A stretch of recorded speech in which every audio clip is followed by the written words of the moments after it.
Welcome to Spooky Pasta, the place where your nightmares come to life. Today's story is a two-part series compiled into this one video for you, my awesome listeners. Titled, Lair of the Dogman and Atrocities of the Dogman, written by Weird Bryce Guy. Told as Journal Entry 1 and 2. So let's get into our story. Yesterday, I decided to commit suicide, so I went out into the woods at dawn, planning to take my own life in the splendor of the sunrise, a final moment of light in what had been a persistently dark life. Looking back now, it seems lame, almost comically dramatic. But I'm not posting this to talk about myself, and my reasons for having wanted to die are not important. I now want to live, need to live, if only to relate a story that isn't my own, but one that is, unfortunately, ultimately details the end of another's life. I found a leather-bound journal, evidently a fairly expensive one, judging by the page quality and general construction, lying in a shallow ditch, near the spot where I'd planned on taking my own life. The ground around it was disturbed, as if, sometime during the previous night, its owner had struggled to superficially bury it before being dragged away. There was a great swath etched away in the dirt to suggest and support this conclusion. Aside from the dirt, there were a few stains on the surface of the journal, and more than one page was covered with, or stuck to another by, dark splotches, presumably blood. Darkly intrigued, I decided to forestall my self-destruction and left the woods with it in my possession. I've always enjoyed reading, especially the journals and stories of people who've endured terrible or chaotic events, and my curiosity was no less potent at that moment, despite my resolution to die. Thankfully, I hadn't announced my suicide, directly or subtlety, to anyone, and was able to return to my home without having to explain myself or dismiss worries. I read the journal once, and then when my nerves returned to me and I'd finished pacing around my bedroom, I read it again, this time with a morbid fascination. I've now decided to copy the entries, word for word, onto my computer in a document, and will be uploading them online, so that this person's tragic, grisly, and terrifying story can be shared with the world. They cannot do it themselves, and having found the journal, it's now my duty to give voice to their tragedy. It is a long story, so I will relate it in parts. I can only copy so much at a time before becoming filled with anxiety and a sympathetic terror. There seem to be a few entries missing, most notably in the beginning, where the person's story seems to pick up in the middle of the horrific experience. Later on, they make vague suggestions of the nightmare's origin, but the first entry is merely a recounting of the terror after it had already emerged. So, without further delay, here's the first entry. It must have stalked me for hours before I even noticed it. Once I realized I was being hunted, the signs were hard to miss. The scattering of animals ahead of me, despite my light-footed navigation, the eerie silence they left in their wake, broken only by a faint, never too far away howl. The feeling, that evolutionarily ingrained animal sense of imminent danger, of something tracking me. When I reached the river, my instincts told me to cross it, but there was nothing but darkness on the other side. The woods there were utterly untraversed. It was obvious that no one had ever gone that far into this particular area of the wilderness. There were no guide signs, no paths, no warnings. It was immediately foreboding, and suggested perils far worse than just getting lost in the woods. Common sense told me to follow the river, to hope that I'd come across other people, some structure or fixture of civilization. For the first time in a while, I ignored common sense and followed my vaguer instincts. Leaping into the river, I dashed across and quickly mounted the opposite bank. I wanted to immediately push forward into the tree line, but that primal sense of self-preservation told me to look back, impelled me to see my pursuer, so that I'd later be able to identify and avoid him. I was then somehow certain that a conflict was imminent, that I'd have to face off against it, dripping wet, with the moon hovering dismally amidst dark clouds just above me. I turned back toward the part of the woods from which I'd come, and standing there, in clear view, highlighted in an errant ray of moonlight, was the thing that had been chasing me for hours, the Dogman. He was nude from the waist down, and his body, intimidatingly muscular, shone in the moonlight, the sweat falling thickly from his corded muscles. But the most awful thing about him, the thing that sent me spinning and running headfirst into that dense, nigh lightless part of the woods, was his head. It wasn't a human head, but a dog's. The skull shape, face, and ears all unmistakably canine. The nostrils flared in his pronounced snout. The jaws hung open, exhaling a thick vapor and slavering disgustingly. Only the eyes, uncannily blue, showed any semblance of humanity in that unreal, monstrously incongruous visage. As I sped past and through the underbrush, I heard a howl, long and malignant, echo skyward. And almost automatically, my pace quickened when I realized that the howl was not dying out, but growing closer. I've never been a particularly unlucky person, but I can say that the incident that occurred shortly after my flight into the denser part of the wood was one of the unluckiest moments any human being has ever experienced. Through some sort of sixth sense or re-emergent animal intuition, I'd effortlessly and thoughtlessly leapt over loose vines, rocks, and other ground-level obstacles during the first few minutes of my run. But abruptly veering to my right to avoid a tree, I came face to face with an owl, of all things, mid-flight. It flew right into my face, shrieked madly, and sent me careening to the ground with the force of the collision and the mad flutter of its wings.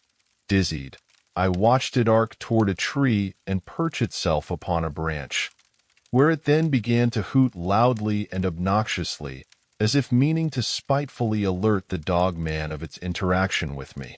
Before I had completely risen to my feet and brushed myself off, I heard the approaching, the heavily pounding, footsteps of the Dogman. I also heard his breathing, hard and bestial, and this sent me running off again, still a bit disorientated from my jarring collision with that stupid bird. I didn't have to run for long, because after a few more dips and dodges I came upon the mouth of a cave. Knowing that I'd soon have to stop to rest, and not wanting to do so out in the open, in his territory, I sprinted into the cave.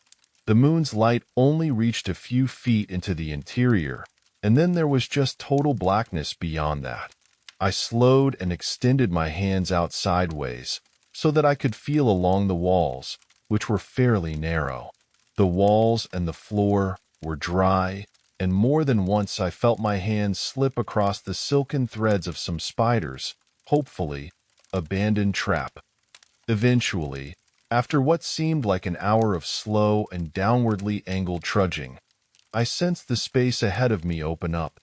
There was a perceptible vastness about the darkness before me, and as I continued on my hands abruptly lost contact with the walls.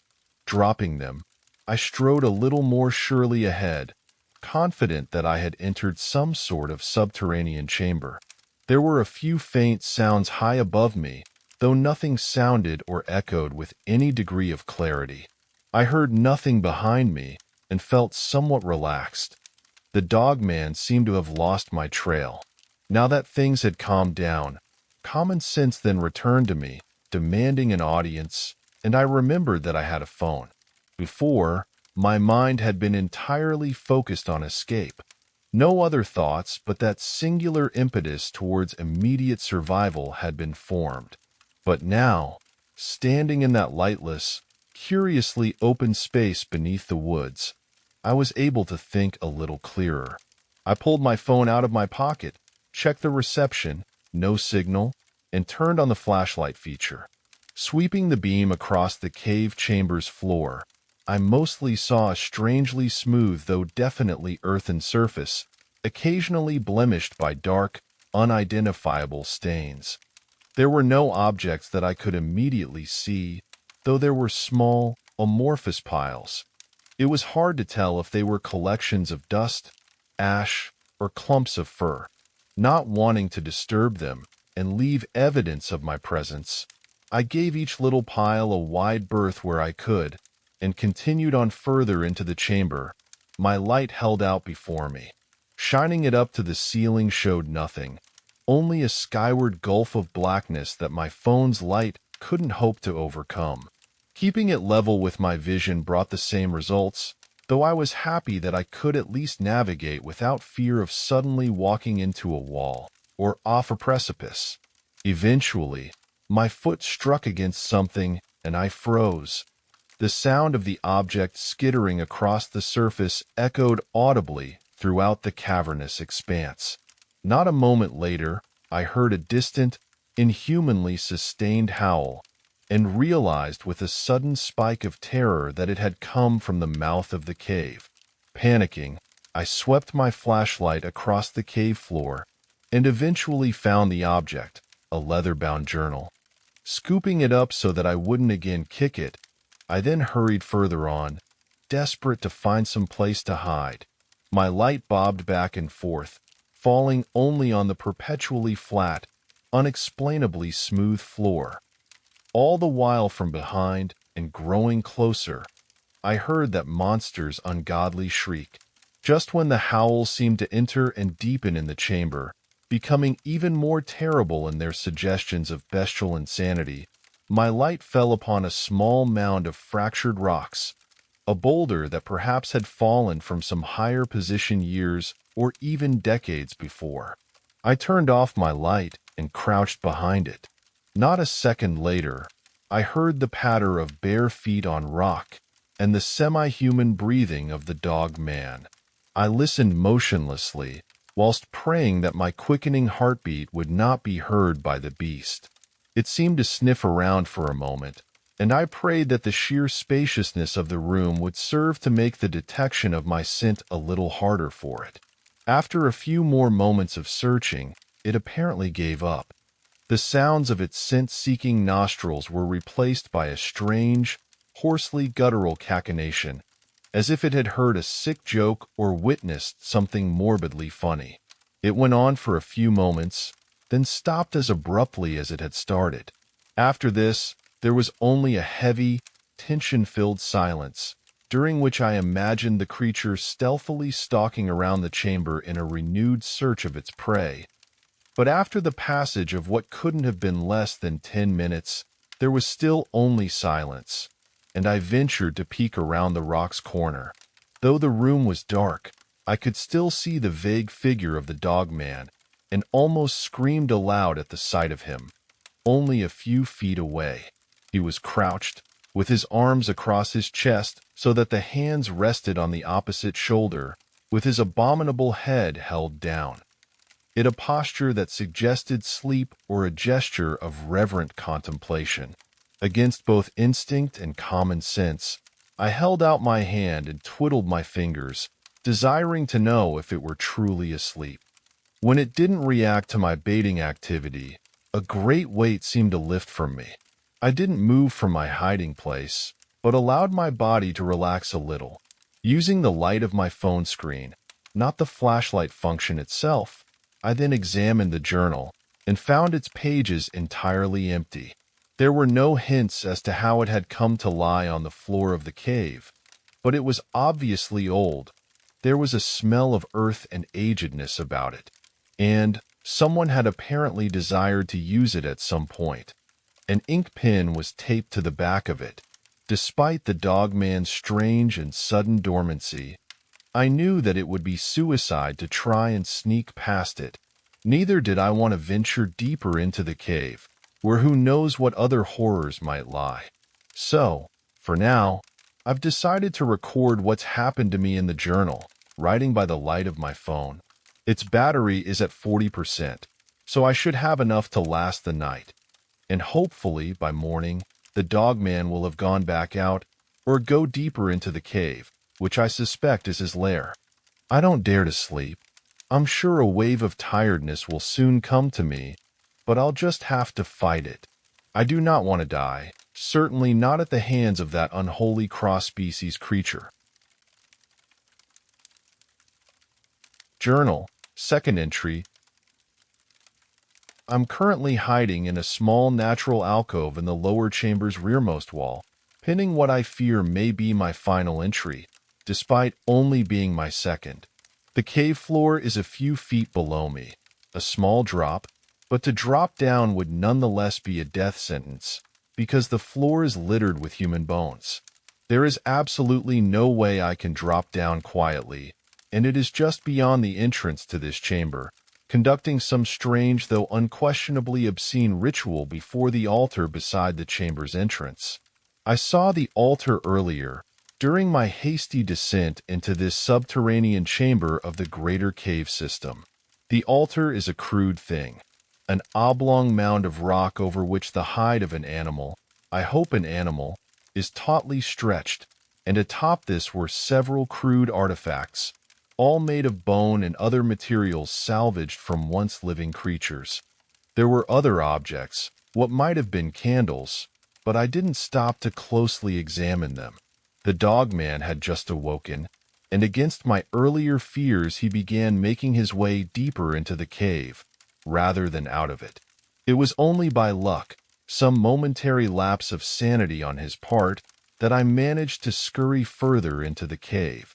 When I saw him tilt his head to the side, as if to listen closely to some unseen speaker, I left my hiding place, carrying the journal and pen in my hands, and fled toward the oval of slightly greater darkness at the end of the cavernous chamber, the entrance to a tunnel, which eventually led down into what I suppose I should call the ritual room. Seeing the recent activity here, bloodstains not faded enough for my liking, clumps of gristle, the half-gnawed limbs of deer and other animals, I hurriedly continued on, hoping to find another passageway. There was one, in the back of the abysmal room, and it led down into a small, featureless, and thankfully goreless room. It is here that I've hidden myself. I wasted no time in climbing up onto the little shelf in the wall and rolling in. The journal and pen tucked close to my body, I waited for what felt like hours before turning on my phone's light. I heard the dogman begin conducting his strange, bestial, indescribably odd-sounding rites. There were periods of guttural shouting, and others of a mad, psychotic bleating, as if a goat had been ensnared, stricken mad by some animally incomprehensible horror, and encouraged by torture to shriek out its agonies. But despite how terrifying these frequently alternating phases were, the fewer and shorter periods of a deep, darkly reverent silence were even worse. It was during these that I turned off my light, for fear of being detected, even though I hadn't felt any such vulnerability during the aforementioned cycles of audible insanity. When at last the wickedly ceremonial sounds stopped for good, and the subsequent silence stretched on longer than it had before, I climbed out of the alcove, crept up the incline, and peered into the room. I allowed myself only the briefest glimpse before running on tiptoe back down and returning to my claustrophobic sanctuary. As I've already mentioned, there is an altar up there, a slab of rock over which is draped the stretched and dried skin of some animal, with several savage, ritualistic trinkets lying atop its surface. What I hadn't noticed during my initial flight through the room was the object affixed to the rightmost wall, when facing the entrance into the larger sanctuary beyond, and decorated with strips of flesh and hair and other grisly fixtures. There is a very large and semi-complete reproduction of the dogman, an upscaled image of itself, built of many bones, with a multiform head, the various canine features having been taken from several different dogs and wolves, and near seamlessly stitched together to form a single, monstrously composite head. I'd never seen something so boldly, blatantly horrific. so suggestively satanic, and immediately removed myself from its abhorrent, though thankfully inanimate, presence. Back in my little hidey hole, I tried to think of what purpose the towering idol could possibly serve to a thing that seemed not just helplessly insane, but perfectly content with being the only one of its kind. It had obviously shown its hatred for other creatures of a natural order, the evidence being the viscera, bones, and flesh left lying carelessly about the altar room. And so I was left stumped, unable to imagine why it would construct such a loathsome, supersized replica of itself, if not for sick, inanimate companionship. My thoughts were interrupted, fortunately or unfortunately, for you to decide, by the return of the Dogman, who had apparently gone out to do a little post-ritual hunting and was now back. I heard the unmistakable sounds of bodies being dropped onto the stony floor, and even more horribly, the pitiful, weak-willed cries for mercy of the people the creature had captured. These pleas were quickly, cruelly snuffed out. There was a series of thuds, and I assumed that the creature had clobbered them over their heads with a rock. This macabre assumption served to both magnify my terror and chill my very soul, so that not even my quickening heart could reheat or re-elevate my frigid and ever-plummeting spirit. There were a few more sounds, so horrible in their suggestions of bloody violence that I refused to devote the pen strokes to describe them. And then the profane, intermittently modulating ritual sounds played out again. The guttural shouting, the insane, feral bleating, the deathly, unbearably cryptic silence. And then, when I thought the creature would again return to the outside world for some other diabolic purpose, there instead came the sounds of objects rolling down the incline into my sanctuary. At first, I thought that the creature had simply discarded the object he'd used to club the helpless victims. But upon leaning over the edge of my shelf, I saw the ivory crown of a freshly scalped head, still glistening in the eerie cave light that had, during the ritual, eerily arisen from the very walls of the chamber and now continues to linger despite the ceremony's cessation. There were other crimson-coated and cadaverous objects, other mutilated fragments of humanity, some entirely picked clean, others only partially so, like the head, which still bore the face of the poor soul, frozen in an expression of immense terror. These charnel remains now lie beneath me, and effectively prevent me from climbing down from my hiding spot. The Dogman has gone. To where? I do not know. There is only silence in the cave system, the slightly less horrid silence of the Dogman's absence. I must conserve my phone's battery, and can only write by its light. The strange, possibly bioluminescent light emitting dimly from the cave walls is not enough to write by. The miasmal stench of the remains is making me nauseous, so I think I will turn away from the alcove's entrance and face the wall, even though I'll be putting my back to the room's sole entrance. I still don't want to risk running into the Dogman during an attempt to exit the cave. For now, it is still oblivious to my occupancy of this apparently purposeless room.